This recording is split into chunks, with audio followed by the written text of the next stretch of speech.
Assalamualaikum warahmatullahi wabarakatuh. Selamat siang, perkenalkan nama saya Nur Ahmad Agus Hidayat dari kelas Prater 2B. Hadirnya saya di video ini akan menyetorkan kultum tentang halal dan haram dalam Islam. Bismillahirrahmanirrahim. Alhamdulillahirrabbilalamin. Segala puji bagi Allah Subhanahu wa Ta'ala yang telah memberikan kita nikmat Islam, iman, kesehatan, serta kesempatan sehingga kita dapat berkumpul pada siang hari ini. Sholawat serta salam senantiasa tercurah limpahkan kepada junjungan kita Nabi Agung Nabi Muhammad SAW beserta keluarga, kerabat, sahabat, dan seluruh umatnya hingga akhir zaman. Hadirin yang dirahmati Allah, pada kesempatan kali ini marilah kita bersama-sama mengingat kembali pentingnya memahami halal dan haram dalam Islam. Sebab setiap makanan yang kita makan, harta yang kita peroleh, pekerjaan yang kita jalani, perbuatan yang kita lakukan akan dimintai pertanggungjawaban di hadapan Allah kelak. Allah Subhanahu wa Ta'ala berfirman dalam surah Al-Baqarah ayat 168, "Wahai manusia, makanlah dari apa yang ada di bumi, baik yang halal lagi baik, dan janganlah kamu mengikuti langkah-langkah setan. Sungguh setan itu musuh yang nyata bagimu."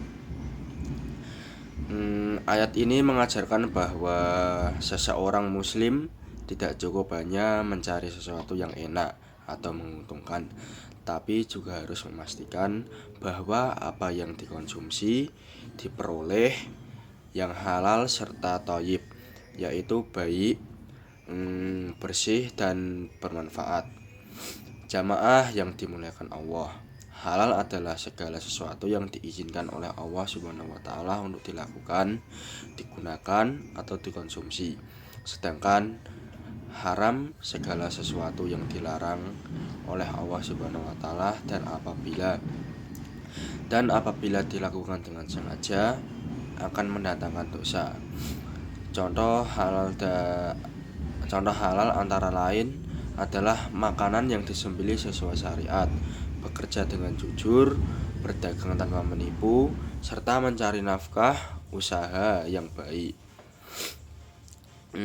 Sebaliknya, contoh yang haram adalah memakan bangkai, darah babi, minuman keras, berjudi, mencuri, korupsi, riba, dan segala bentuk penipuan.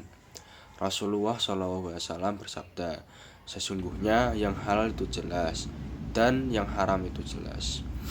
Di antara keduanya terdapat perkara syubhat atau samar yang tidak diketahui oleh banyak manusia.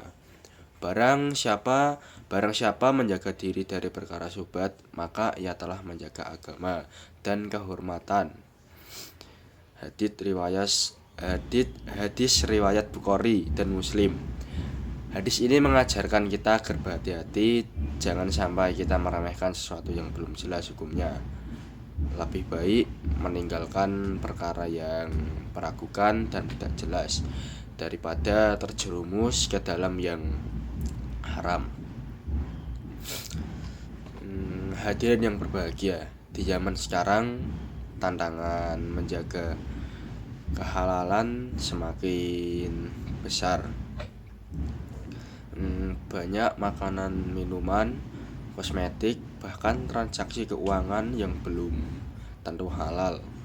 Oleh karena itu, kita harus membiasakan diri kita sendiri untuk memeriksa kehalalan produk, tidak mudah tergiur keuntungan instan, serta memilih pekerjaan yang usaha diridhoi Allah serta halal. Sebagai mahasiswa atau pelajar maupun pekerja, kita juga harus menjauhi perkara haram seperti menyontek, memalsukan data, mengambil hak orang lain, atau memperoleh uang dengan cara yang tidak jujur. Mungkin Hasilnya terlihat menguntungkan di dunia, tetapi tidak membawa keberkahan. Rasulullah SAW juga bersabda bahwa setiap daging yang tumbuh dari sesuatu yang haram, maka neraka lebih pantas baginya. Hadis ini mengingatkan kita bahwa makanan dan harta yang haram dapat mempengaruhi hati, ibadah, bahkan doa seseorang sehingga sulit dikabulkan oleh Allah Subhanahu wa taala. Oleh sebab itu, marilah kita membiasakan diri untuk selalu mencari rezeki yang halal, memastikan makanan dan minuman kita yang kita konsumsi itu halal, dan menjauhi riba, penipuan, korupsi, dan segala bentuk kecurangan. Meninggalkan perkara yang syubhat agar hati menjadi tenang. Memohon kepada Allah agar selalu diberi rezeki yang halal dan penuh keberkahan. Jamaah yang dirahmati Allah Subhanahu wa taala, marilah kita jadikan prinsip halal dan haram sebagai pedoman dalam setiap langkah kehidupan. Sebab keberkahan hidup bukan diukur dari banyaknya harta, melainkan dari kehalalan dan keridhaan Allah atas apa yang kita miliki. Semoga Allah Subhanahu wa taala senantiasa membimbing kita untuk selalu berada di jalan yang benar, diberikan rezeki yang halal, dijauhkan dari segala yang haram, serta menjadikan kita hamba-hamba yang bertakwa. Amin ya robbal alamin. Mungkin cukup sekian kultum yang dapat saya sampaikan pada siang hari ini. Bila ada salah kata dan perbuatan, saya mohon maaf sebesar-besarnya.